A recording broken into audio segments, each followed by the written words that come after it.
This past week, San Diego County went to the purple tier, as you well know, and you may have been wondering, what does that mean for us? And so I just wanted to clear some things up, give you an update, and then invite you into something really exciting as we lean forward as a church together.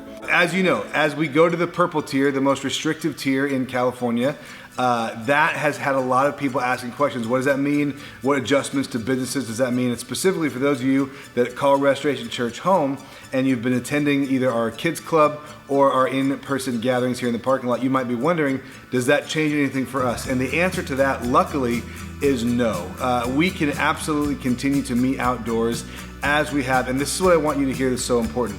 The reason that we chose initially, months back, to intentionally go slow is because we really believe that not only listening to the advice of our government and health officials is really, really important, but also that as the church, our primary goal is not to get our church on, but our primary goal is to be an example of the gospel and the love of Jesus Christ, specifically to those most vulnerable. And in this particular moment, that means the elderly, those with underlying health conditions, and our frontline workers, whether at the hospital or at the grocery store, that as we can do our part to continue to work as a church, to move forward, to love our community as a church, but to do it in a safe and socially distant outside way or virtual as much as possible, that actually lowers the strain on our healthcare system and on those that must be out in public for their work.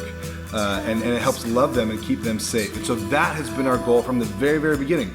And so while many other churches perhaps you've heard of or around our county have chosen to move indoors and kind of do the back and forth thing, we have chosen not to. That's just been the way that we've chosen to do it, because we believe as followers of Jesus that we want to limit our liberties in order to not be a liability to others. That's so important to us. And so that's how we've chosen to do it. And so we are continuing to have our gatherings outside, safe, socially distanced, with masks on. We have Restoration Kids Club coming up this Sunday, November 22nd at 10 o'clock. We will continue to have our first Sunday out in the parking lot, live in person, again, socially distant, with masks, view from your car, all that kind of stuff. And the other weeks we will have our gatherings virtually online. We will also have our Christmas Eve gathering outside in the parking lot at 4 p.m. on December 24th. At this point, that is still the plan to move forward with that. We'd love to have you invite friends and family that are comfortable to come out and join us. But as always, this is optional. We will continue to create, as best we can, high quality content for you online so that you can view from the safety of your home, or if you want to invite other people from around the country that are not local in San Diego to participate in the Restoration story, that you can do that. We'd encourage you to. The other thing I wanted to challenge you with is that no matter how you choose to gather with us, that if you call Restoration Church home, here's what I want to invite you to.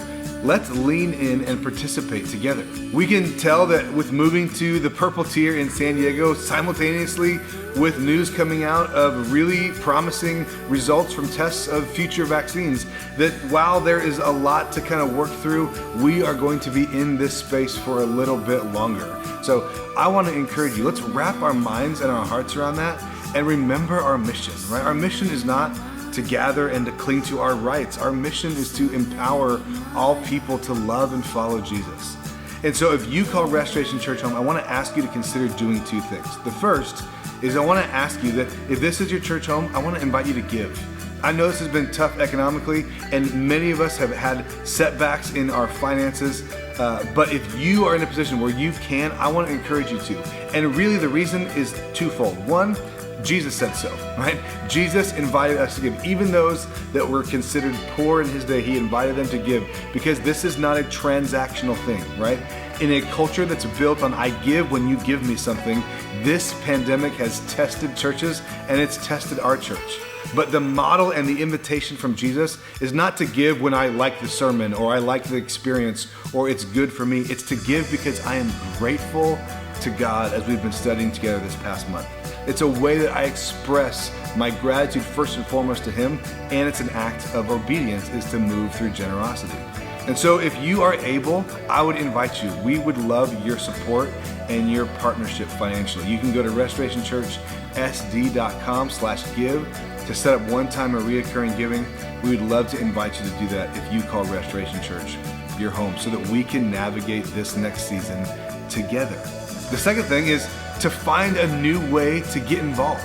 Whether that's, hey, I can't come to the in-person gatherings, but I would love to virtually host the gathering. I'd love to be in the chat and engage with people. Or I have some free time, I would love to just call people in our church. Or I'm not willing to come and be around a bunch of people, but I would love to serve by putting together curriculum kits for our kids, or snack packs for those that are experiencing homelessness, or serving and putting together all of the supplies that you have so generously donated to our partner at Door of Hope here in San Diego. However it is that you want to serve, there are plenty of ways that you can do it, either from home, online, or socially distant, and we would love to help you do that. So send us an email at hello@restorationchurchsd.com. Get involved. Let's be the church together, even though it might look different in this current season. But here's the most important thing I want you to hear from me today, is you don't have to be afraid. We're going to take steps. We're going to keep communicating with you. We are going to prioritize the health and safety of our community here at Restoration Church, and as an example to our community at large, that we can love them by sacrificing a little bit ourselves so that everyone else is safer. That is what followers of Jesus do. We limit our liberties to not be a liability to others. Just because we can, the Apostle Paul says, doesn't mean you should. And so that's how we're going to move forward. So let's lean in together. Let's push ourselves a little bit. Let's be generous and give. Let's sacrifice and find new ways to serve in a creative way through this pandemic.